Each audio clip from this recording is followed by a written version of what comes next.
सभी भक्तों को जय बाबा की। Welcome to my channel Trilok Bharti गुरु महिमा रेवली धाम। आज मैं आपको बताऊंगी कि हमें देवी देवताओं की भक्ति क्यों नहीं करनी चाहिए। भक्तों, जो भक्त रेवली धाम सोनीपत से जुड़े हुए हैं उन्हें काला पंडित जी, जो कि रेवली धाम सोनीपत से है, वह सबको देवी देवताओं की भक्ति करने से मना कर देते हैं।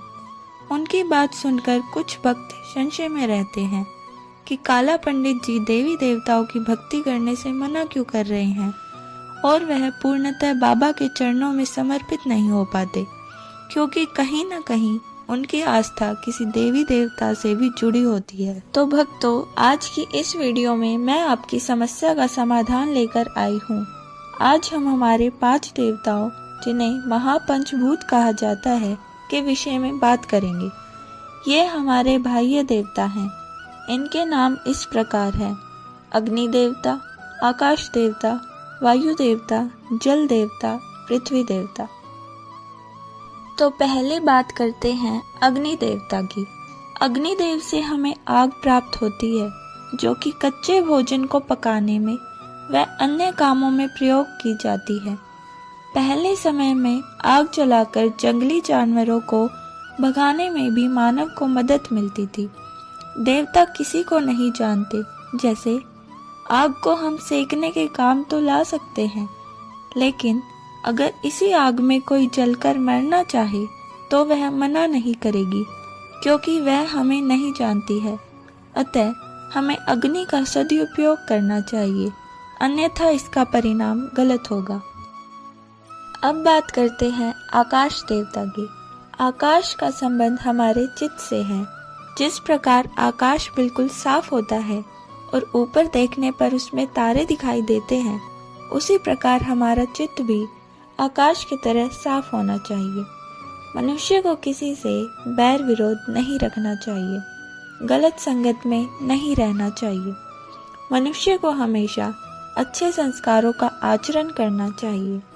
जब तक हमारे चित्त की शुद्धि नहीं होती है, तब तक हमारे चित्त में दैनिक दिनचर्या या किसी भी समय की कोई घटना जो हमारे चित्त ने धारण कर ली है, वह स्वप्न के रूप में हमारे सामने आती रहेगी।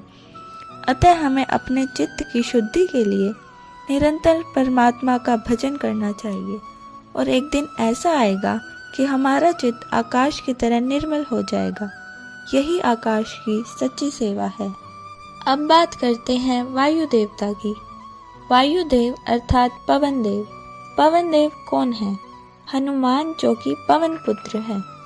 अगर हम हनुमान जी की भक्ति करते हैं तो हमारे शरीर में वायु की मात्रा अधिक हो जाएगी, और वायु की मात्रा अधिक होगी तो शरीर में बाकी 4 तत्व हैं जो वो कम हो जाएंगे, जिससे शरीर का संतुलन अस्थिर हो जाएगा, जिससे हमारे मानव शरीर में हलचल बढ़ जाएगी। वायु देवता अथवा हनुमान जी की सच्ची भक्ति तो वायु को स्वच्छ रखने में है। इसके लिए हमें पेड़ लगाने चाहिए।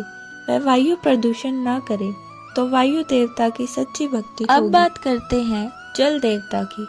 भक्तों, इसी प्रकार जल देवता से ही हमें जल प्राप्त होता है, जिसका प्रयोग हम पीने व अन्य कामों में करते हैं। जल का सदुपयोग करना ही जल देवता की सच्ची सेवा है। अगर हम जल का दुरुपयोग करेंगे तो जल देवता हमारे से नाराज हो जाएंगे, जिसका परिणाम भयंकर होगा। जल को हमें पीने, खाना पकाने, सिंचाई करने, नहाने आदि में प्रयोग करना चाहिए। इसके विपरीत अगर कोई नदी में कूदकर अपनी जान देना चाहे तो जल हमें मना नहीं करेगा, क्योंकि वह हमें नहीं जानता।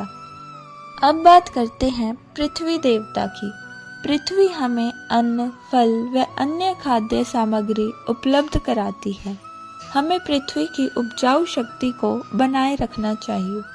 हमें फसलों को बदल बदल कर बोना चाहिए तथा समय पर फसलों की सिंचाई करनी चाहिए व पेड़ पौधे लगाने चाहिए।